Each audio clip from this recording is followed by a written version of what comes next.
నమస్తే తెలుగువారి విశ్వవేదిక టీవీ9 వారధి కార్యక్రమానికి స్వాగతం. నా పేరు సంధ్య. ఏపీకి మోదీ ఇస్తున్న గ్యారంటీ ఏంటి? జగన్ను లేకుండా చేయాలని చూస్తున్నది ఎవరు? ఎన్నికలు సజావుగా సాగకుండా కుట్ర జరుగుతోందా? పేదలకు పథకాలు అందకుండా అడ్డుకుంటున్నది ఎవరు? వైసీపీ అధికార ప్రతినిధి రాజశేఖర్ తో ఇవాల్టి టీవీ9 వారధి కార్యక్రమాన్ని స్టార్ట్ చేద్దాం. ఎన్ఆర్ఐలు కాల్ చేసిన నెంబర్స్ 914023490015 లేదా 914023490016. మీరు వాట్సాప్ వీడియో కాల్ కూడా చేయొచ్చు. ఆ నెంబర్ 8006036036. నమస్తే అండి రాజశేఖర్ గారు. నమస్కారం. వెల్కమ్ టు వారధి. ఇప్పుడు తనను లేకుండా చేయాలని చూస్తున్నారని సీఎం జగన్ ఇవాళ సంచలన వ్యాఖ్యలు చేశారు. మరి ఈ వ్యాఖ్యలకు కారణం ఏంటి? దీని వెనుకున్న కుట్రలేంటి?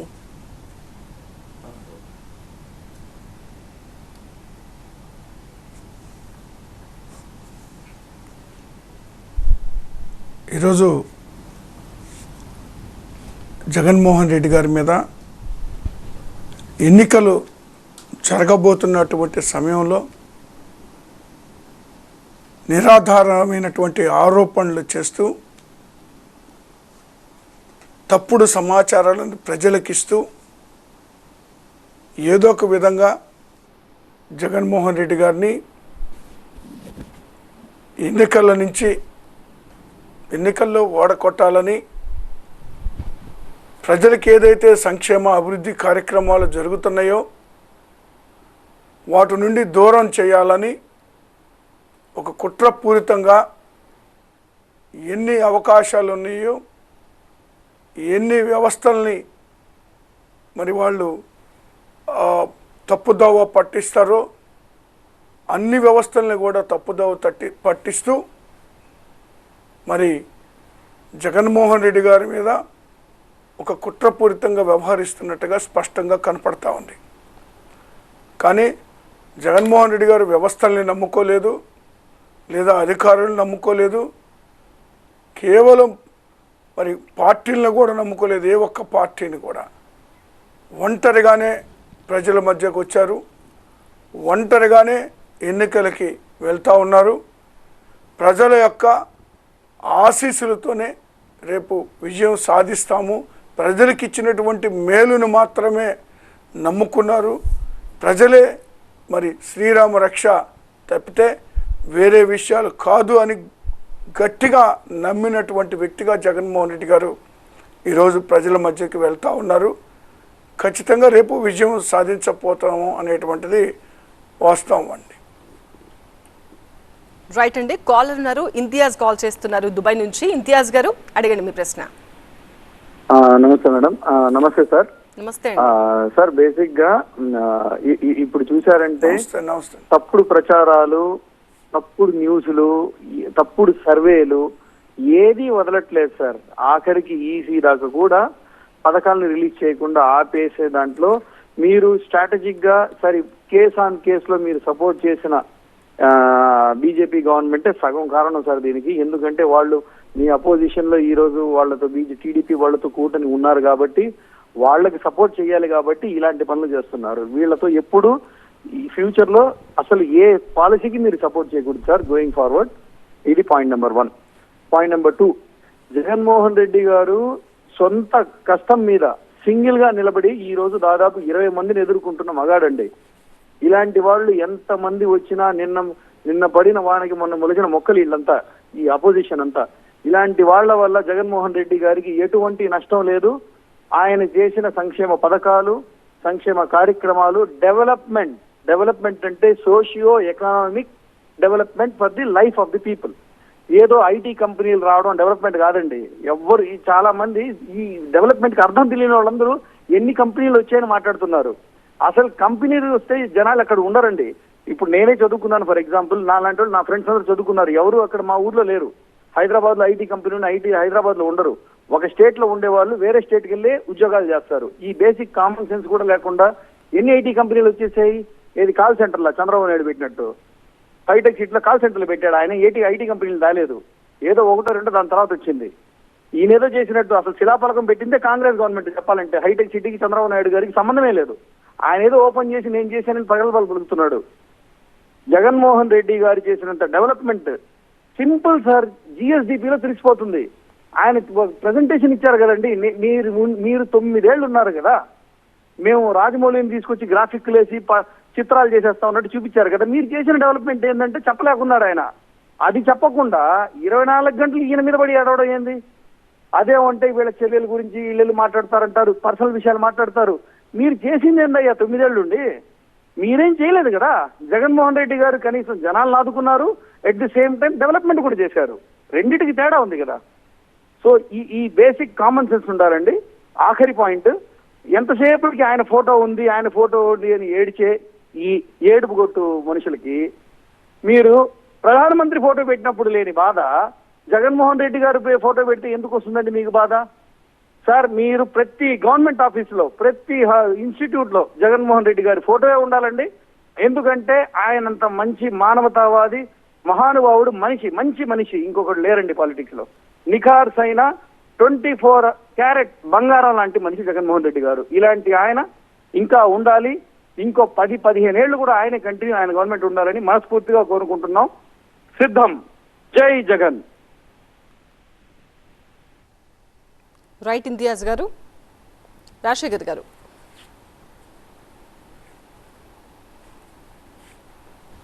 ఇప్పటి వరకు ఇంతియాజ్ గారు మరి దుబాయ్లో ఉన్నప్పటికీ ఇక్కడ జరుగుతున్నటువంటి సంక్షేమ అభివృద్ధి కార్యక్రమాలని తెలుసుకున్నందుకు చాలా సంతోషం.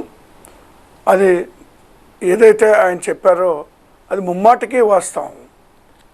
కేవలం అభివృద్ధి జరగలేదు అని పదే ప్రతిపక్షాలు మాట్లాడుతూ ఉంటే, మరి అభివృద్ధి అంటే కేవలం ఏదో 2 బిల్డింగులు కట్టి మరి వదిలేసినంత మాత్రం అది అభివృద్ధి ఎలా అవుతుంది?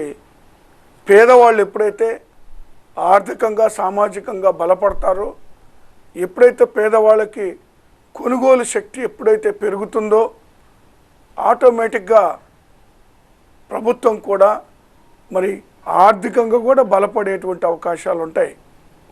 అవన్నీ వదిలిపెట్టేసి అభివృద్ధి జరగలేదు అనేటువంటి దుష్ప్రచారాలు చేయటం అనేటువంటిది సరైనటువంటి పద్ధతి కాదు.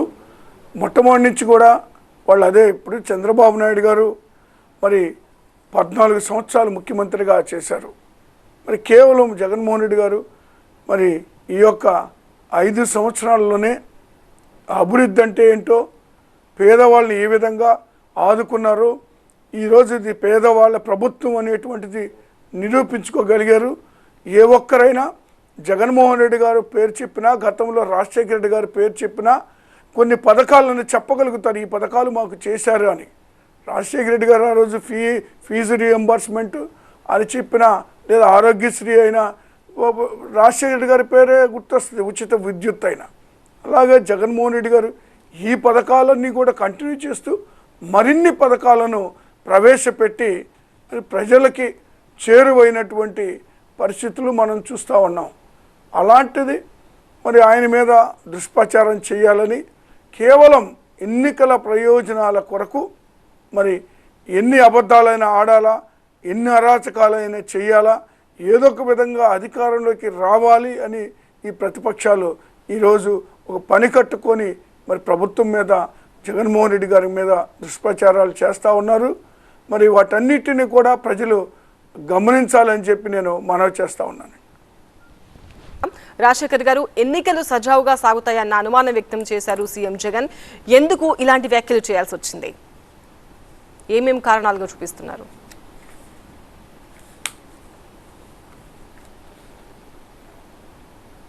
ఎన్నికలు సజావుగా జరగనివ్వట్లేదు అనేటువంటి మాట ముఖ్యమంత్రి గారు మాట్లాడటంలో దానికి ఒక అర్థం ఉంది.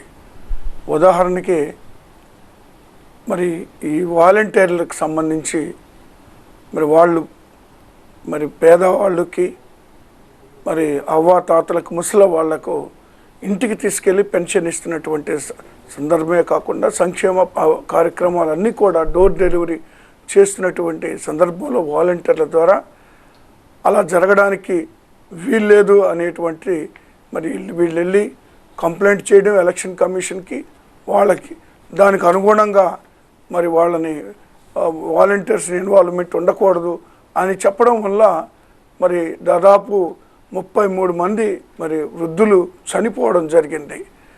ఈ ఎండకి వాళ్ళు వెళ్ళేసి డబ్బులు తెచ్చుకోవడానికి బ్యాంకులకు వెళ్ళరు, మళ్ళీ తిరిగి బ్యాంకు ఖాతాల్లో డబ్బులు ఇవ్వటం వల్ల బ్యాంకుల్లో పోయి ఇక్కడ క్యూలో నిలబడ్డాం.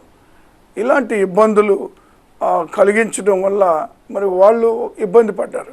అదే కాకుండా అధికారులను కూడా ఏదో ఒక నెపంతో ఏదైతే మరి తెలుగుదేశం పార్టీ, బీజేపీ పార్టీ వీళ్ళు ఏదైతే కంప్లైంట్ ఇచ్చిన ప్రతి కంప్లైంట్ను కూడా ఎలక్షన్ కమిషన్ మరి వాళ్ళకు అనుకూలంగా చేస్తున్నటువంటి పరిస్థితులు ఉన్నాయి. ఎన్నికలు జరగబోయేటువంటి సమయంలో ఈ అధికారుల యొక్క ఆత్మస్థైర్యాన్ని దెబ్బతీస్తున్నటువంటి పరిస్థితులు కూడా మనం చూస్తూ ఉన్నాం. అంటే ఇది కేవలం మరి జరగబోయేటువంటి ఎన్నికలని మరి సజావుగా జరగనీయకుండా, ఎందుకంటే ప్రజల మద్దతు జగన్మోహన్ రెడ్డి గారికి ఉందని చూస్తూ ఉన్నారు. ఈరోజు జరుగుతున్నటువంటి యాత్రలో ప్రజలు ఏ విధంగా జగన్మోహన్ రెడ్డి గారికి బ్రహ్మరథం పడుతున్నారో, మరి ఏ విధంగా ప్రజలు ఆయన ఆశీర్వదిస్తున్నారో చూస్తూ ఉంటే వాళ్ళకి దిక్కుతోచని పరిస్థితుల్లో మరి ఏదో ఒక విధంగా అడ్డుకోవాలనేటువంటి ఉద్దేశంతో మరి ఈ యొక్క గందరగోళాలన్నీ సృష్టిస్తూ ఉన్నారు. ఈయన నేరుగా ప్రజలతోటి సంబంధాలు కలిగి ఉన్నారు. ప్రజలతో మమేకమైనటువంటి వ్యక్తి జగన్మోహన్ రెడ్డి గారు. ఈరోజు పేద ప్రజల కోసం 2,70,000 కోట్ల రూపాయలు నేరుగా వాళ్ళ అకౌంట్స్లో వేసినటువంటి పరిస్థితులు ఉన్నాయి. ఎక్కడ కూడా పార్టీలకు అతీతంగా, కులాలకి, మతాలకి, ప్రాంతాలకు అతీతంగా మరి డైరెక్ట్గా వాళ్ళ అకౌంట్లో ఎక్కడ చిన్నపాటి ఒక్క పైసా కూడా అవినీతి జరగకుండా నేరుగా వాళ్ళ అకౌంట్లోకి డబ్బులు పంపించినటువంటి పరిస్థితులు ఉన్నాయి. మరి ముఖ్యంగా కోవిడ్ సమయంలో కూడా దాదాపు 2 సంవత్సరాలు మరి పేదలను ఆదుకోవడంలో ఈ దేశంలోని ముందుంది ఆంధ్రప్రదేశ్ రాష్ట్రం. సో ఈ విధమైనటువంటి మరి సేవలు ప్రజలకు అందించినటువంటి సందర్భంలో ప్రజలు ఆయన మరొకసారి ఆశీర్వదించాలని ఓ నిర్ణయం తీసుకొని మరి ఆయన ఎక్కడికి వెళ్ళినా కూడా వేలాదిగా, లక్షలాదిగా జనాలు వస్తూ ఉంటే చూసి ఓర్వలేక మరి ఏదో ఒక విధంగా దెబ్బతీయాలనే ఉద్దేశంతో మరి వాళ్ళకు అవకాశాలు ఉన్న మీడియా సంస్థల ద్వారాను, అధికారుల ద్వారాను, మరి ఇతర ఎన్ని అవకాశాలు ఉంటే అన్ని అవకాశాలు అడ్డం పెట్టుకొని మరి అడ్డుకున్నటువంటి పరిస్థితులు మనం చూస్తూ ఉన్నాం. అందుకే ముఖ్యమంత్రి గారు అలా మాట్లాడవలసి వచ్చిందండి. రైట్ అండి. కాలర్ ఉన్నారు, సురేందర్ రెడ్డి కాల్ చేస్తున్నారు న్యూయార్క్ నుంచి. సురేందర్ గారు అడగండి మీ ప్రశ్న. గుడ్ ఆఫ్టర్నూన్ అండి సార్. నమస్తే సార్ రాజశేఖర్ గారు. నాకు ఒక 2 పాయింట్స్ ఉన్నాయి సార్. ఫస్ట్ పాయింట్ ఏంటి అంటే నిన్న అంటే చంద్రబాబు నాయుడు గారు నిన్న మాట్లాడుతూ అంత పెద్ద నాయకుడు అయ్యి ఉండి తల్లి సంథింగ్ చాలా వల్గర్ గా మాట్లాడారు సార్. అంటే తన స్నేహితుడు కొడుకే కదా సార్ రాజశేఖర రెడ్డి గారు, చంద్రబాబు నాయుడు గారు చాలా బాగా చిన్నప్పుడు స్నేహితులు అంటారు, బాల్యమిత్రులు అంటారు. తన స్నేహితుడు కొడుకుని తన స్నేహితుడిని ఏ విధంగా సంబోధించాడు, తన తండ్రులు పాత్రలు చాలా అబ్నార్మల్ గా మాట్లాడారు సార్. అంత అనుభవం కలిగిన నాయకుడు, ఒక స్టేట్ లెవెల్ స్టేట్స్ మ్యాన్ అనిపించుకునే పర్సన్ అంత అంటే మరి దిగజారడం అనే పదం వాడచ్చో లేదో నాకు తెలియదు, కానీ ఆ విధమైన సంబోధించడం అనేది చాలా తప్పుగా అనిపించింది సార్. First point. దీని గురించి మీరేం చెప్తారు? రెండో పాయింట్ ఏంటంటే నరేంద్ర మోడీ గారిని మనం అందరము ఒక గొప్ప నాయకుడు, గొప్ప స్టేట్స్ పర్సన్ కింద ఇండియాలో కానీ ప్రపంచంలో కానీ అందరూ మనము పొగుడుతున్నాం సార్. తన పక్కనే ఉన్న చంద్రబాబు నాయుడు గారు మొన్న అనారోగ్య పరిస్థితులతో బెయిల్ తెచ్చుకున్నారు. మరి అంత అనారోగ్యంతో ఉన్న పర్సన్ అన్ని అబద్ధాలు ఆడి బెయిల్ తెచ్చుకున్నారన్న విషయాన్ని సుమోటోగా ఈ అధికారులు కానీ ఎవరైనా ఈసీకి ఎవరైనా కంప్లైంట్ అంటే వాళ్ళు కంప్లైంట్ చేయరా సార్? ఆ విధంగా ఉండదా సార్? అది ఏంటో నాకు అదొక కన్ఫ్యూజన్ గా ఉంది సార్. మరి అది నిజంగా ఆయనకి అనారోగ్యం ఉందా లేకపోతే ఆ స్టేట్మెంట్స్ ఏంటో నాకేం అర్థం కావట్లేదు. అంత అబ్నార్మల్ గా ఆయన ఆరోగ్యం పాటు చేసుకుంటున్నారేమో అంత దీనిగా మాట్లాడని అనిపిస్తుంది సార్. దీని గురించి మీరు వివరంగా అడగలుగుతారు sir. Thank you. Right Surender Reddy గారు.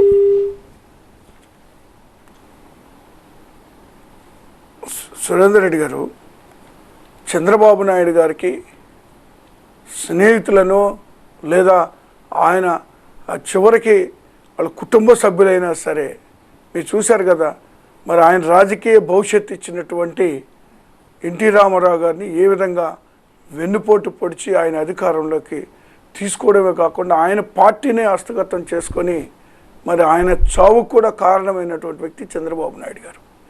కాబట్టి రాజశేఖర రెడ్డి గారు చంద్రబాబు నాయుడు గారికి స్నేహితుడైనా మరొకరు ఇంకోటైనా కూడా ఎవరైనా సరే రాజకీయ ప్రయోజనాల కొరకు ఆయన ఎంత నీచానికైనా దిగజారుతారు అనేటువంటి విషయాన్ని మనం అనేక సందర్భాల్లో మరి ఈ రాష్ట్రంలో జరిగినటువంటి విషయాల్లో మనం గమనించాం.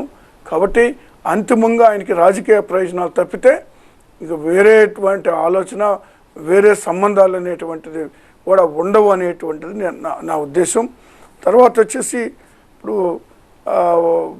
చంద్రబాబు నాయుడు గారు మరి బెయిల్ తెచ్చుకోవడం అవన్నీ మీకు తెలుసు. కేంద్రంతో ఏ విధంగా చంద్రబాబు నాయుడు గారు కొడుకు వెళ్ళడం లేదా భువనేశ్వర్ గారు వెంటబెట్టుకెళ్ళి హోమ్ మినిస్టర్ గారితో ఢిల్లీలో అమిత్ షా గారిని కలవడం మరి ఏ విధంగా జరిగిందో అన్నీ చూసాం మనం.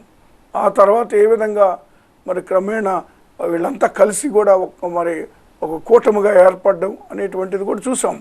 అంటే మోడీ గారు కూడా మరి మీరు అన్నట్టు పెద్ద మనిషి అని అనుకున్నారు, కానీ రాజకీయం కోసం దిగజారుడు మరి రాజకీయాలు చేస్తున్నటువంటి వ్యక్తిగా మోడీ గారు కూడా ఈరోజు కనపడతా ఉన్నారు.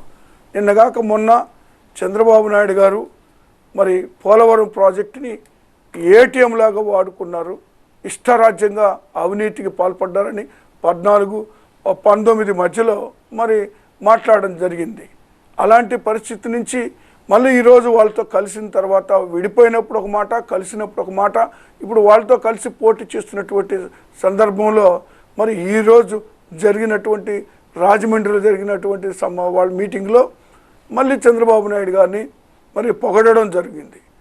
ఈ విధంగా మరి రాజకీయంగా వాళ్ళు ఏదో ఒక మాటలు మాట్లాడి మరి ఏదైతే వాళ్లకు ఈ సౌత్లో బీజేపీకి స్టేక్ లేకుండా పోయిందో మరి సౌత్లో కూడా బాగా వేయాలా అనేటువంటి ఉద్దేశంతో ఒక కుట్రపూరితంగా మరి వాళ్ళ ఆరోపణలు ఉన్నాయి. మరి అది ఇప్పుడు ఆయన దిగజారు అంటే ఆ విధంగా దిగజారిపోయాడు అనేటువంటి దానికి మరి చంద్రబాబు నాయుడు గారిని పొగడమే అనేటువంటిది నా ఉద్దేశం అండి. రైట్ అండి. వైసీపీ అధికార ప్రతినిధి రాజశేఖర్తో మాట్లాడడానికి మాధవి కాల్ చేస్తున్నారు టెక్సాస్ నుంచి. మాధవి గారు అడగండి మీ ప్రశ్న. నమస్కారం సార్. నమస్తే. నేను రీసెంట్ గా భారతిరెడ్డిది ఒక ఇంటర్వ్యూ చూస్తున్నప్పుడు భారతిరెడ్డి గారు ఒక స్టేట్మెంట్ పాస్ చేశారు. ఏంటి అంటే సాక్షి మిగతా టీవీ పత్రిక వాళ్ళకన్నా సాక్షి పేపర్ చాలా ఆనెస్ట్ గా ఇది ఉంటుందని చెప్తున్నారు. కానీ మీ సాక్షి పేపర్లోనే ఫస్ట్ వాళ్ళ బాబాయ్ అయినటువంటి వివేకానంద రెడ్డి హార్ట్ అటాక్ తో చనిపోయాడు అని చెప్పేసి మీరే ఫస్ట్ ప్రచురించారు. సో భారతిరెడ్డి చెప్పినది తప్ప లేకపోతే మీరు మీరు ప్రచురించింది తప్ప ఏ స్టేట్మెంట్ కరెక్ట్ అని మీరు అంటున్నారు? దాని గురించి చెప్పండి. సెకండ్, నేను ఒక క్వశ్చన్ అడిగాను. ఏంటి అంటే పెన్షన్ గురించి. మా డాడీ అంటే కండక్టర్, ఆయన పెన్షన్, నేనంటే హెల్ప్ చేస్తాను. బట్ అలాంటి వాళ్ళు చాలా మంది ఇండియాలో ఉన్నారండి. పెన్షన్ కూడా మీరు ఈ ఎలక్షన్ టైంలో ఆపితే అలాంటి వాళ్ళు ఎలా సర్వైవ్ అవుతారు? సో మీరు పెన్షన్స్ బ్యాంకులోకి ఇప్పిస్తే కనీసం వాళ్ళు సర్వైవ్ అవుతారు కదా, దాని గురించి చెప్పండి. Thank you. రైట్ మాధవి గారు. ఇప్పుడు మాధవి గారు 2 ప్రశ్నలు వేశారు. ఒకటి వచ్చి సాక్షి పేపర్లో వివేక గారి హత్య గురించి వచ్చినటువంటి వార్త. ఇప్పుడు అది సిబిఐ విచారణ జరుగుతుంది. హత్యకి సంబంధించి మరి వాస్తవాలు బయటికి రావాలని కూడా మేము కూడా కోరుకుంటున్నాం. ఎవరైతే దానికి బాధ్యులో వాళ్ళకి శిక్ష పడాలని, వాళ్ళ మీద చర్యలు తీసుకోవాలని మేము కూడా కోరుతా ఉన్నాం. అది సిబిఐ విచారణ జరుగుతుంది కాబట్టి అది కోర్టు పరిధిలోకి వెళ్ళినటువంటి అంశం కాబట్టి నేను దాని గురించి ఎక్కువ మాట్లాడదలుచుకోలేదు. బట్ దాంట్లో అది ఎవరు చేసినా సరే దాని మీద చర్యలు తీసుకోవాలా, వాళ్ళని శిక్షించాలని జగన్మోహన్ రెడ్డి గారు కూడా అనేక సందర్భాల్లో మాట్లాడడం జరిగింది. మా పార్టీ వైఖరి కూడా అదే. ఖచ్చితంగా ఆ విషయంలో మరి కోర్టు తీసుకునేటువంటి నిర్ణయం కొరకు మేము కూడా ఎదురు చూస్తూ ఉన్నాం. అది అలా ఉంటే రెండోది వచ్చేసి వారు ఈ పెన్షన్స్ గురించి మాట్లాడారు. ఈ పెన్షన్స్ విషయంలో మీకు తెలుసు ఈ చంద్రబాబు నాయుడు గారే మరి తెలుగుదేశం పార్టీ నాయకులైతేమి జనసేన బీజేపీ వీళ్ళంతా కలిసి మరి ఒక కంప్లైంట్ ఇవ్వడం జరిగింది. ఈ పెన్షన్స్ చక్కగా ఈ వీళ్ళు డోర్ టు డోర్ తీసుకెళ్ళి ఇంటికి తీసుకెళ్ళి ముసలి వారికి బయటికి రాలేనటువంటి పరిస్థితులు, లేవలేనటువంటి పరిస్థితుల్లో ఉన్నటువంటి వారికి వాలంటీర్లు తీసుకెళ్ళి డబ్బు ఇస్తున్నటువంటి పరిస్థితుల్లో మరి వీళ్ళు ఏదైతే కంప్లైంట్ చేశారో దానికి అనుగుణంగా ఎలక్షన్ కమిషన్ నిర్ణయం తీసుకుంది. అది ప్రభుత్వం తప్పేం లేదు అందులో. ఎలక్షన్ కమిషన్ నిర్ణయం తీసుకున్న తర్వాత మరి వాలంటీర్స్ అనేటువంటి వాళ్ళని తొలగించడం జరిగింది. వాళ్ళ ఆ పనుల నుంచి తొలగించారు. కాబట్టి ఇప్పుడున్న పరిస్థితుల్లో చేయగలిగింది ఏం లేదు. అది బ్యాంకులకి వేయడం తప్పితే, కానీ ఆ బ్యాంకుల నుంచి కూడా డబ్బు తీసుకొని వెళ్ళాలంటే చాలా ఇబ్బంది పడుతున్నటువంటి పరిస్థితులు ఉన్నాయి. వాళ్ళు బ్యాంకుకి వెళ్ళి క్యూలో నిలబడాల్సిన పరిస్థితులు ఉన్నాయి. ఆ క్యూలో ఎండకి నిలబడడం వల్ల కొందరు ప్రాణాలు కూడా కోల్పోవడం జరిగింది. వీటన్నిటికి కూడా కారణం చంద్రబాబు నాయుడు గారు వేసినటువంటి ఆ యొక్క పిటిషన్ వల్లే ఈ అంత గందరగోళం జరిగింది అనేటువంటి మాట నేను చెప్పదలుచుకున్నానండి. రైట్ రాజశేఖర్ గారు, ఇప్పుడు సిద్ధం సభలు, బస్సు యాత్ర, మళ్ళీ ఇప్పుడు జిల్లాలో సీఎం జగన్ సభలు, వైసీపీ శ్రేణుల అభ్యర్థుల్లో గెలుపుపై ఎలాంటి ధీమా కనిపిస్తోంది?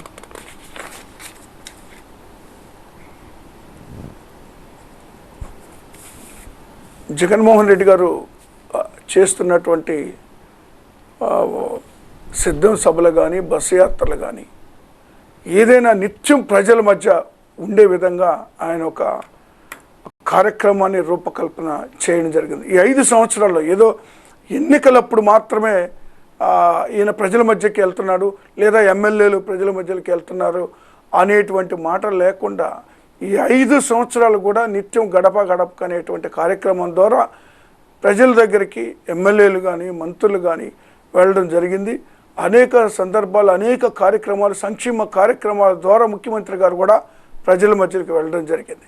ఇప్పుడు ఇక్కడ ఒక్కటే, ఎన్నికలకు మేము సిద్ధంగా ఉన్నాము, మీరు సిద్ధమా అని ప్రజలను కూడా అడుగుతున్న సందర్భంలో ప్రజలు మేము సిద్ధంగా ఉన్నాం, మీకు మరొక అవకాశం ఇవ్వటానికి అనేటువంటిది మాట ప్రజల నుంచి కూడా మంచి రెస్పాన్స్ వస్తూ ఉంది. అలా ఎందుకు జరుగుతుందంటే జగన్మోహన్ రెడ్డి గారు చాలా స్పష్టంగా ఏదైతే డోర్ టు డోర్కి మరి ఎమ్మెల్యేలు ఎప్పుడైతే వెళ్ళారో, ఆ పార్టీ నాయకులు ఎప్పుడైతే వెళ్ళారో చాలా స్పష్టంగా మరి ప్రజలను అడుగుతూ ఉన్నారు, మీ ఇంటికి ఇన్ని కార్యక్రమాలు చేశాము అని మరి తీసుకెళ్ళి ఒక పేపర్ ద్వారా వాళ్ళకి ఏ కార్యక్రమాలు ఆ ఇంటికి చేశారో అనేటువంటిది ఇంటి ముందుకు తీసుకెళ్ళి వాళ్ళకి చూపిస్తున్నటువంటి పరిస్థితులు ఉన్నాయి. దానికి ప్రజలు కూడా మాకు ఈ యొక్క సంక్షేమ కార్యక్రమాలు అందని అని యాక్సెప్ట్ చేసినటువంటి పరిస్థితులు కూడా ఉన్నాయి. అనేక సంక్షేమ కార్యక్రమాలు ఈరోజు ప్రజలకు అందినాయి కాబట్టే ప్రజలు మరి మరొకసారి జగన్మోహన్ రెడ్డి గారిని ఆశీర్వదించాలని మరి కోరుకుంటున్నారు. ప్రజలు కూడా మీకు చాలా స్పష్టంగా ముఖ్యమంత్రి గారు అనేక సందర్భాల్లో మీకు మేలు జరిగిందని నమ్మితేనే నాకు ఓటు వేయండి, నన్ను ఆశీర్వదించండి అని చెప్పి మాట్లాడటం జరిగింది. మీరు చూసే ఉంటారు, ఈ దేశ రాజకీయ చరిత్రలో ఇంతవరకు ఏ నాయకుడు కూడా ఆయన చేసిన పనిని చూసి ఓటులు వేయమని అడిగినటువంటి పరిస్థితుల్లో నేను ఇంతవరకు కూడా వినలేదు. మీరు చూస్తే 14 సంవత్సరాల అధికారంలో ఉన్న చంద్రబాబు నాయుడు గారు ఏ రోజైనా నా పరిపాలనలో జరిగినటువంటి సంక్షేమ అభివృద్ధి కార్యక్రమాలను చూసి ఓటు వేయండి అని అడిగినటువంటి చరిత్ర లేదు ఇప్పటికి కూడా. ఇప్పుడైనా అంతే, కేవలం జగన్మోహన్ రెడ్డి గారి మీద బురద జల్లే కార్యక్రమం, మరి ఇలాంటి అనవసరమైనటువంటి ఆరోపణలు చేయడం తప్పితే మేము ఇది చేసాము మీకు అని ప్రజల మధ్యకి వెళ్ళి మళ్ళీ అధికారం ఇస్తే మళ్ళీ అదే కార్యక్రమాలు మళ్ళీ చేసి చూపిస్తామని చెప్పేటువంటి పరిస్థితుల్లో ఆ పార్టీలు లేకపోగా మరి మేము ఈ 5 సంవత్సరాల్లో ఈ పనులు చేశామని జగన్మోహన్ రెడ్డి గారు ప్రజల మధ్యకి వెళ్ళి స్పష్టంగా మరి ప్రజల యొక్క ఆశీస్సులు కోరుతూ ఉన్నారు తప్పితే వాళ్ళలాగా ఈ అనవసరమైనటువంటి ఆరోపణలు చేసి రాజకీయ లబ్ధి పొందాలనేటువంటి ఆలోచన లేదు. ఖచ్చితంగా ప్రజలు మరొకసారి మరి గతం కన్నా ఇంకా మిన్నగా ఆశీర్వదిస్తారని నేను ఆశిస్తూ ఉన్నాను. మరో కాలర్ ఉన్నారండి, శివప్రసాద్ కాల్ చేస్తున్నారు న్యూయార్క్ నుంచి. శివప్రసాద్ గారు చెప్పండి మీ ప్రశ్న. హలో సార్, నమస్తే రాజశేఖర్ గారు. హలో, వింటున్నారు, మీ ప్రశ్న డైరెక్ట్ అడిగేసేయండి. శివప్రసాద్ గారు నమస్తే సార్. ఇప్పుడు నా క్వశ్చన్ ఏంటంటే సార్, వైఎస్ జగన్మోహన్ రెడ్డి గారు అన్నారు చాలా బాగా అభివృద్ధి చేస్తున్నారు అంటున్నారు కదా సార్ మీరు.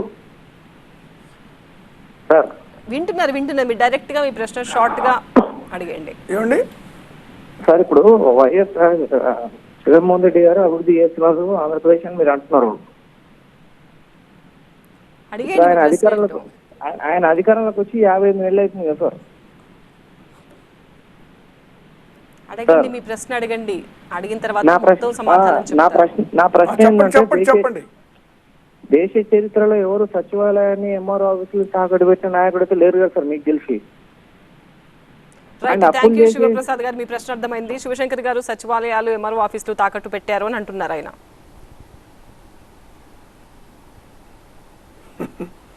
అదేనండి, అర్ధరహితమైనటువంటి ఆరోపణలు అవి.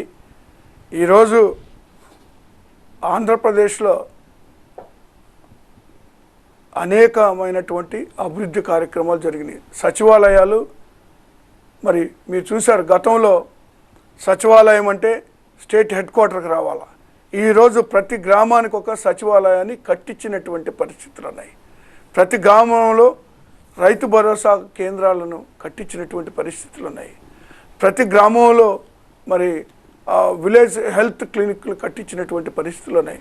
ప్రతి గ్రామంలో మరి ఈ ఏదైతే పాడుబడిపోయినటువంటి స్కూల్స్, పిల్లలు ఏదైతే కనీసం బాత్రూమ్స్ కూడా లేనటువంటి పరిస్థితుల్లో స్కూల్స్ రన్ అవుతూ ఉన్నాయో ఆ స్కూల్స్ మొత్తం కూడా రెన్యువేట్ చేయడం జరిగింది.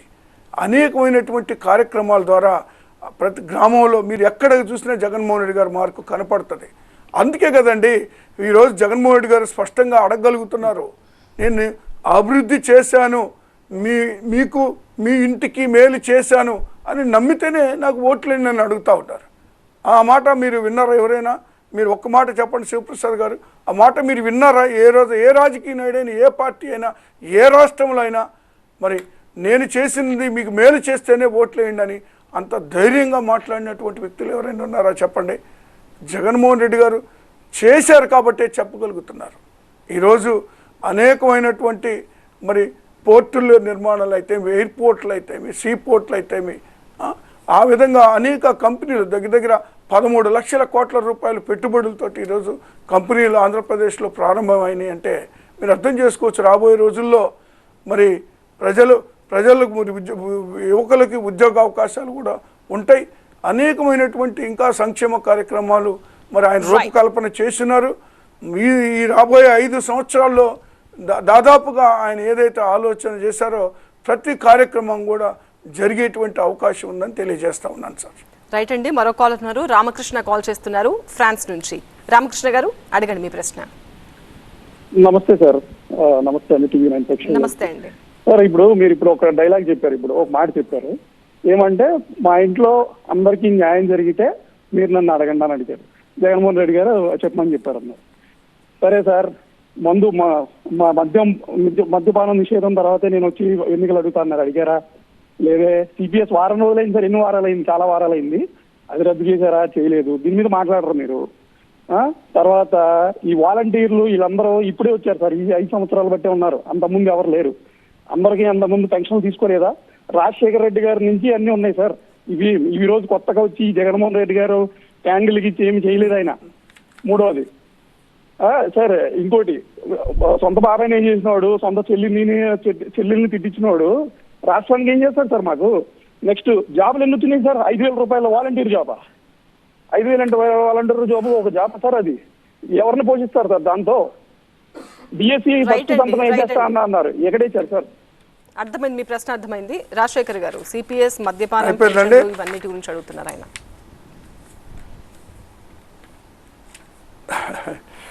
ఇప్పుడు జాబ్స్ కాదండి, అవి వాలంటీర్ ఉద్యోగం, అది గవర్నమెంట్ ఉద్యోగాలు కాదు. అది మీరు అర్థం చేసుకోవాలి. అది వాళ్ళు చేస్తున్నటువంటిది గౌరవ వేతనం తీసుకొని చేస్తున్నారు. వాళ్ళు చేస్తున్నటువంటిది సేవ.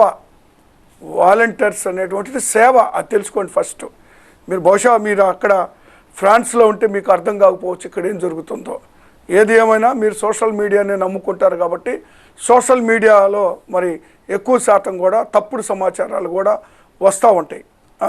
అది అలా ఉంచండి. అది తర్వాత వచ్చేసి ఇప్పుడు మీ మీ ఆయన ఏమన్నారు, మీకు మీ ఇంట్లో మేలు జరిగితేనే నాకు ఆశీర్వదించండి అన్నారు. అందులో తప్పే ఉందండి?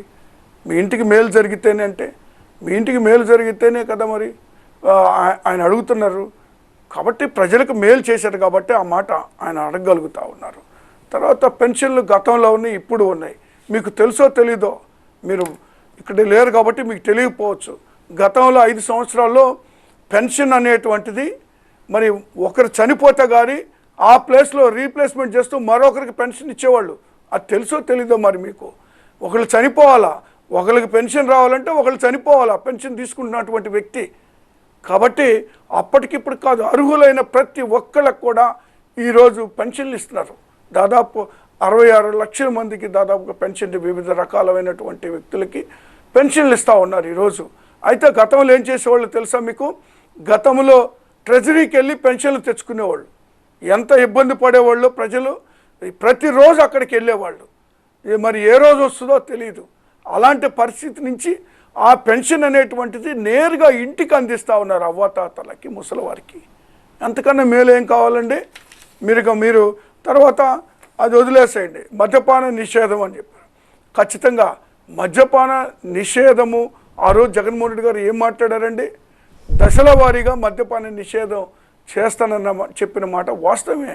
దానికి అనుగుణంగానే 42,000 బెల్ట్ షాపుల్ని మరి ఏదైతే గత ప్రభుత్వం ఈ మద్యాన్ని ఏరులై పారే విధంగా రాష్ట్రం మొత్తం ఇష్టారాజ్యంగా అమ్మకాలు చేస్తున్న సందర్భంలో 42,000 బెల్ట్ షాపుల్ని రద్దు చేయడం జరిగింది. అదేవిధంగా పర్మిట్ షాపుల్ని రద్దు చేయడం జరిగింది. అదేవిధంగా మరి ఆ యొక్క నిర్వహణే ప్రభుత్వం చేపట్టేటువంటి పరిస్థితి చర్యలు తీసుకుంది. దాని మద్యం ధరలు పెంచడం కూడా జరిగింది. కేవలం ఎందుకంటే పేదవాళ్ళని మద్యానికి దూరంగా ఉంచాలని, ఇది స్టార్ హోటల్స్కి పరిమితం చేయాలని ఆ రోజు ఏదైతే జగన్మోహన్ రెడ్డి గారు మాట్లాడారో దానికి అనుగుణంగానే చర్యలు తీసుకుంటూ ఉన్నారు. అంతే తప్పితే మరి మద్యపాన నిషేధం అంటే పూర్తి స్థాయిలో కాదు, దీన్ని దశల వారీగా అనేటువంటి మాట కూడా వాడారని నేను గుర్తు చేస్తూ ఉన్నా. ఖచ్చితంగా అంటే ఏదైతే హామీలు ఇచ్చారో 99% హామీలు తూచే తప్పకుండా నెరవేర్చినటువంటి ప్రభుత్వం జగన్మోహన్ రెడ్డి గారి ప్రభుత్వం.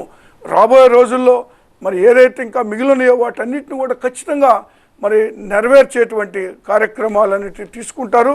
కాబట్టి మీరు దయచేసి అర్థం చేసుకోవాలా.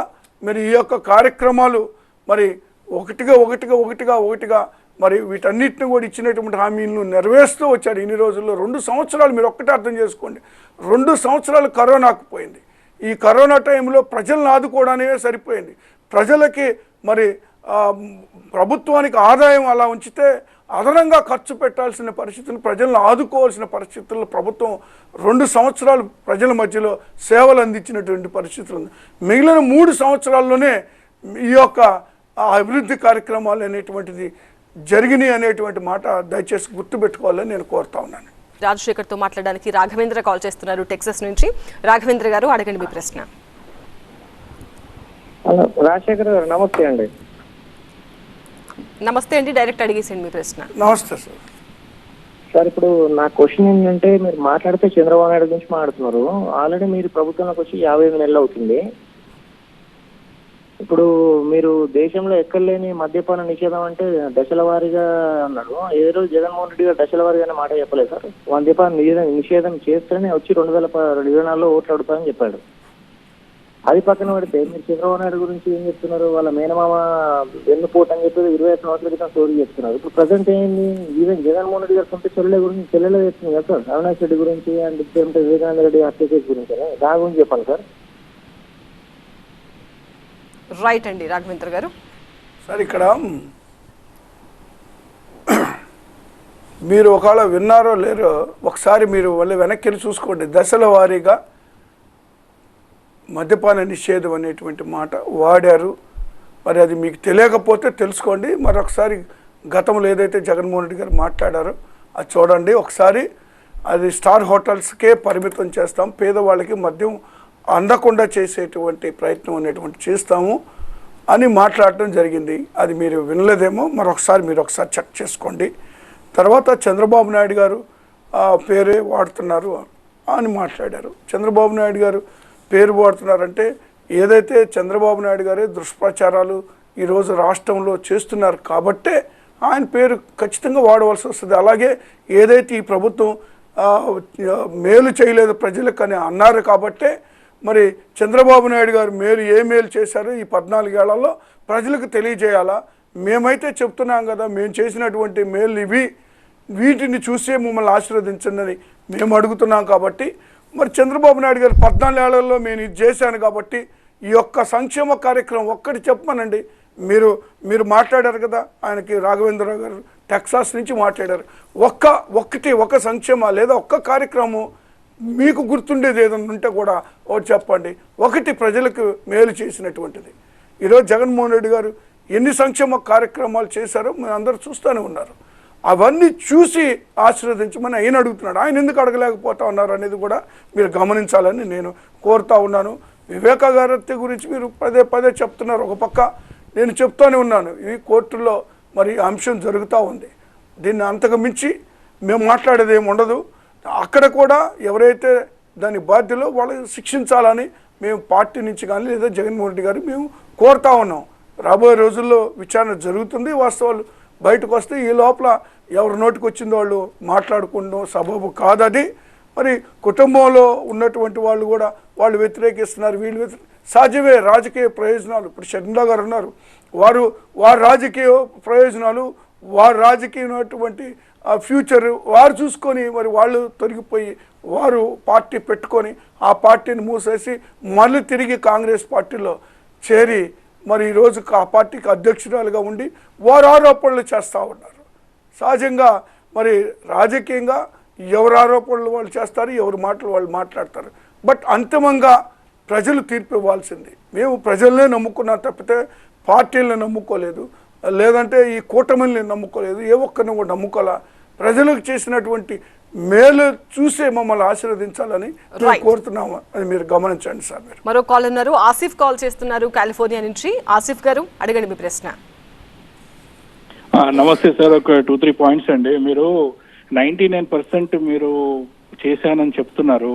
జాబ్ క్యాలెండర్ చేయలేదు, మెగా డిఎస్సి చేయలేదు, సిపిఎస్ రద్దు అన్నారు, దానిపైన టెక్నికల్ సబ్జెక్ట్ ఇష్యూస్ ఉన్నాయన్నారు, తెలియకుండా హామీ ఇచ్చారు. తర్వాత సార్ మీరు ఇప్పుడు దశల వారీగా మద్యపాన నిషేధం అంటే పూర్తిగా నాసి రకం మద్యాన్ని ప్రజలకు అందుబాటులోకి తెచ్చి వాళ్ళ ఆరోగ్యాలు పాడు అయ్యే రకంగా 50 రూపాయల బాటిల్ 300 రూపాయలకు, అది కూడా క్యాష్ సేల్, డిజిటల్ కరెన్సీ కాదు. అంటే ప్రజల ఆరోగ్యాలు దెబ్బతీయడమే దశల వారీగా మద్యాన్ని చేయటమా, మద్య నిషేధం చేయటమా? అసలు ఆ కాన్సెప్టే అర్థం కాలేదండి. తర్వాత ఏంటంటే మీరు ముఖ్యంగా డెవలప్మెంట్ పరంగా చెప్పుకోవడానికి కూడా ముఖ్యమంత్రి గారు డెవలప్మెంట్ ఆస్పెక్ట్ కూడా ఏమీ చెప్పట్లేదండి. కేవలం పథకాలు, సంక్షేమం. తర్వాత ఇండస్ట్రీస్, ఐటీ కంపెనీస్ అయితే ఏమీ రాలేదు. ఈ 5 years లో లాట్ ఆఫ్ పీపుల్ అన్ఎంప్లాయ్మెంట్ చాలా ఎక్కువ ఉంది. మౌత్ టాక్ ఎంత బ్యాడ్ గా ఉందంటే వైఎస్ఆర్సీపీ పైన, ముఖ్యంగా యూత్ వాళ్ళు ఏంటంటే ఉద్యోగాలు లేవు, ఆంధ్రాలో జాబ్స్ లేవు, ఒక్క కంపెనీ రాలేదు మాకు అని చెప్పేసి చాలా చాలా నిరుత్సాహంగా ఉన్నారండి. కాబట్టి కేవలం సంక్షేమ పథకాలు మాత్రమే అర్థమైంది చెప్తారు రాజశేఖర్ గారు.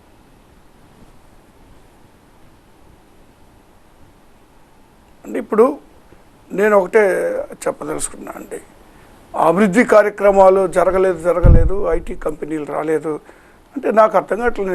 నేను ముందు నుంచి చెప్తున్నా, ఇప్పుడు పేదవాళ్ళను ఆదుకోవటంలో కన్నా అభివృద్ధి కార్యక్రమం ఏముంటుందండి?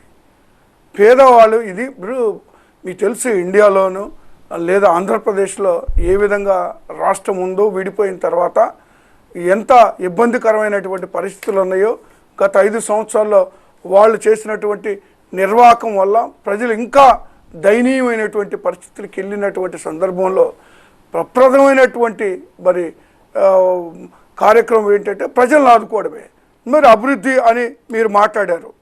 మరి పోర్టులు కానీ, ఫిషింగ్ హార్బర్స్ అంటే 4 పోర్టులు, 10 ఫిషింగ్ హార్బర్స్ ఈరోజు ఆంధ్రప్రదేశ్లోకి వచ్చినాయండి. ప్రభుత్వ మెడికల్ కాలేజీలు 17 మెడికల్ కాలేజీలు ఈరోజు ఆంధ్రప్రదేశ్లో మరి ఏర్పాటైనాయండి. మరి గ్రామ సచివాలయాలు 15,000 పైబడి గ్రామ సచివాలయాలు వస్తే మరి రైతు భరోసా కేంద్రాలు 10,778 మరి రైతు భరోసా కేంద్రాలు రావడం జరిగింది. మరి ఇళ్ల పట్టాలు పంపిణీ మీకు తెలుసు కదా, దాదాపు 32 లక్షల మందికి ఇళ్ల పట్టాలు ఇయటమే కాకుండా 22 లక్షల మంది ఇళ్ళు కూడా కట్టియటం జరిగింది ఇప్పటికే. అంటే నాకు అర్థం కావట్లేదు, నీకు అభివృద్ధి ఏంటి? ప్రభుత్వ పాఠశాలలు తీసుకోవడం రెన్యువేట్ చేసినటువంటి 45,000 పాఠశాలని రెన్యువేట్ చేశారు. గ్రామంకి అభివృద్ధి అనేటువంటిది ఒక్కసారిగా రాదు కదండి, ఓవర్ నైట్ రావాలంటే అవుతుందా చెప్పండి? అది గ్రాడ్యువల్గా రావాలా? ఆ 5 సంవత్సరాల్లో 2 సంవత్సరాలు కరోనాకు పోతే 3 సంవత్సరాల్లో జరిగిన కార్యక్రమాలు ఇవన్నీ. అన్ని కంపెనీలు వస్తాయి. మరి ఐటీ హబ్గా విశాఖపట్నం కాబోతా ఉంది. అక్కడ అన్ని కార్యక్రమాలు ఇప్పుడే ప్రారంభించడం కూడా జరిగింది. రాబోయే రోజుల్లో అన్నీ వస్తాయి. ఎవరు కూడా ఇబ్బంది పడాల్సినటువంటి పరిస్థితులు ఉన్నాయి. మీరు కేవలం ఏంటంటే మీ యొక్క సోషల్ మీడియాలో వచ్చేటువంటి వాటిని చూసి ఇలాగే ఉందనుకుంటున్నారు. అలాంటిది ఏం లేదు. ఆంధ్రప్రదేశ్లో మరి వీళ్ళు చేసిన దుష్ప్రచారాల వల్ల మరి ఏపీకి నష్టమే జరుగుతుంది, అదేవిధంగా చెడ్డ పేరు వస్తుంది తప్పితే మరొకటి కాదు. కానీ మీరు వాస్తవంగా తెలుసుకుంటే మాత్రం నేను ఇప్పుడు చెప్పినవన్నీ కరెక్టో కాదో మీరు ఒకసారి వెరిఫై చేసుకోవచ్చు, దానికి ఏమి అభ్యంతరం లేదు. కాబట్టి రాబోయే రోజుల్లో మరిన్ని కార్యక్రమాలు జరుగుతాయని తెలియజేస్తా ఉన్నాను. మరొక కాలర్ ఉన్నారండి, సంహిత్ కాల్ చేస్తున్నారు కెనడా నుంచి. సంహిత్ గారు అడగండి మీ ప్రశ్న. హలో, వింటున్నారు, అడగండి. హలో. ఇప్పుడు ఆయన మాట్లాడుతున్నారు కదండి, అంటే పేదలకు డబ్బులు ఇచ్చిన కారణంగా అభివృద్ధి అనేది ఒకటి. ఇప్పుడు మీరు అన్నారు కదా సార్, పేదలకి డబ్బులు ఇస్తే అభివృద్ధి జరిగినట్టే, పేదల్ని ఆదుకోవటంలో కన్నా ఎక్కువ అభివృద్ధి అనేది లేదు అని మాట్లాడారు మీరు. సో అంటే ఇప్పుడు సచివాలయాలు తాకట్టు పెట్టి, ప్రభుత్వ ఆస్తులు తాకట్లు పెట్టి, టీచర్లు దాచుకున్న డబ్బుల్ని వాడుకుని, పోలీసులు కానిస్టేబుల్ దాచుకున్న డబ్బులన్నింటినీ వాడుకుని జనాలకు ఫ్రీగా డబ్బులు ఇచ్చేస్తే అది డెవలప్మెంట్ ఎట్లా అయింది సార్? అంటే వాళ్ళ దగ్గర నుంచి ట్యాక్సులు తీసుకుని వాళ్ళకే మళ్ళీ తిరిగి ఇచ్చేస్తే డెవలప్మెంట్ ఎలా అయింది? డెవలప్మెంట్ పేదలను ఆదుకోవడం అనేది డెవలప్మెంట్ ఎందుకైంది సార్? అంటే ఇప్పుడు మనం సంపాదించాలి, మనం ఒక వ్యాపారం పెట్టుకుని మనం ఒక డబ్బులు సంపాదించి మన ఫ్యామిలీని పోషించుకుంటాం. అలాగే మనం ఒక గవర్నమెంట్ నడుపుతున్నాం అంటే మన గవర్నమెంట్ ద్వారా రెవెన్యూ చేయించుకుని మనం లాభం తెచ్చుకుని ఆ లాభంలో ప్రజలకు డబ్బులు పంచాలి. కానీ డబ్బులు ఎప్పుడు ఉన్న దగ్గర అన్ని దగ్గర అప్పులు చేసేసి ప్రజలకి డబ్బులు ఇస్తే అది డెవలప్మెంట్ రైట్ అండి. మీ ప్రశ్న అర్థమైంది సంహిత్ గారు. రాజశేఖర్ గారు. సందీప్ గారు, మీరు ఒకటి గమనించాలా, ఈ దేశంలో భారతదేశంలో అప్పులు చేయకుండా ప్రభుత్వాలు నడిపినటువంటి రాష్ట్రం ఏదైనా ఉంటే ఒకటి చెప్పండి మీకు తెలిస్తే. మీరు కెనడా నుంచి భారతదేశాన్ని మొత్తాన్ని చూస్తూ ఉండుంటారు కదా, అప్పులు లేని రాష్ట్రం ఏదో ఒక్కటి చూపించండి. భారతదేశమే అప్పుల్లో ఉందని మీకు తెలుసో తెలీదో? మరి భారతదేశమే అప్పుల్లో ఉంది. కాబట్టి అప్పులు లేని రాష్ట్రం అనేటువంటిది లేదు. కానీ గతంలో కూడా ఏమైంది, ఈ రాష్ట్రం విడిపోయేటప్పుడే 96,000 కోట్ల రూపాయలతోటి అప్పులతోటి విడిపోయింది. ఆ 96,000 కోట్ల రూపాయలు చంద్రబాబు నాయుడు గారు అధికారంలోకి వచ్చిన తర్వాత దగ్గర అది 2,76,000 కోట్ల రూపాయలు అప్పులు చేయడం జరిగింది. కానీ ఆ అప్పులు చేసిన డబ్బు ఏమైందండి? అడ్డగోలుగా దోచుకోవడం జరిగింది. మీరు ఆ విషయాన్ని గురించి ఎవరు మాట్లాడరు. దోచుకోవడం జరిగింది. కానీ ప్రజలకు జరిగినటువంటి మేలేంటి? ఈరోజు ప్రజలకు డబ్బులు పంపిస్తున్నారు అంటున్నారు. పేదవాళ్లను ఆదుకోవాల్సినటువంటి అవసరత ఉంటుంది. ఎందుకంటారా, పేదవాళ్ళు ఎప్పుడైతే వాళ్ళ కొనుగోలు శక్తిని మనం పెంచగలుగుతామో, ఆర్థికంగా ఎప్పుడైతే పేదవాళ్ళని బలపరుస్తామో అప్పుడే అభివృద్ధి అనేటువంటిది మళ్ళీ తిరిగి ప్రభుత్వానికి కూడా ఆదాయము, రెవెన్యూ కూడా పెరిగేటువంటి ఆ పరిస్థితులు ఉన్నాయి. కాకపోతే అప్పులు అనేటువంటిది మాత్రం అనివార్యం ఏ రాష్ట్ర ప్రభుత్వానికైనా. కాకపోతే ముందు రోజుల్లో ఏదైతే ప్రభుత్వం చేపట్టేటువంటి మరి కార్యక్రమాల ద్వారా మరి ఏదైతే ప్రభుత్వానికి ఆదాయం వచ్చేటువంటి కార్యక్రమాలు కూడా ముందు జరుగుతూ ఉన్నాయి. వాటి ద్వారా ముందు రోజుల్లో ఈ ఇబ్బందులన్నీ కూడా తొలగిపోతాయి. దాని గురించి ఏం బాధపడాల్సినటువంటి అవసరం లేదు. కాకపోతే ప్రస్తుతానికి మనం చేయవలసిన కార్యక్రమం మరి వీళ్ళ పేదవాళ్ళని, ప్రజలను ఆదుకోవాల్సినటువంటి అవసరం ఉంది. దాన్ని దయచేసి ఎవరు కూడా తప్పు పట్టొద్దు. గతంలో చేసినట్టుగా అవినీతి లేదు. నేరుగా వాళ్ళకి ప్రతి పైసా కూడా చేసిన ప్రతి అప్పు కూడా నేరుగా వాళ్ళకి చేరుతూ ఉంది. మరొక పక్క నేను మీకు ముందుగానే చెప్పాను కదా, ఈ సంక్షేమ కార్యక్రమాలకి తోడు అభివృద్ధి కార్యక్రమాలు కూడా మరి జరిగినాయి అని పోర్టుల్లో అయితే మీ బిల్డింగ్స్ చెప్పాను కదా మీకు, మెడికల్ కాలేజీలో స్కూల్స్ రెన్యువేషన్, ఇల్లు కట్టించడం, ఇవన్నీ అభివృద్ధిగా మీరు ఎందుకు ఆలోచన చేయటం లేదు నాకు అర్థం కావట్లేదు. దయచేసి ఇక్కడ ఉన్నటువంటి మీ యొక్క ఆలోచనని కొద్దిగా మార్చుకొని జరుగుతున్నటువంటి ఇతర కార్యక్రమాలను కూడా గమనించాలని నేను కోరుతా ఉన్నాను. Right, thank you so much Rajasekhar గారు ఇవాళ వారధికి అతిథిగా వచ్చినందుకు. ఇది ఇవాళ వారధి కార్యక్రమం. రేపటి వారధిలో మరొక అతిథితో మళ్ళీ కలుద్దాం. Thanks for watching. Stay tuned to TV9.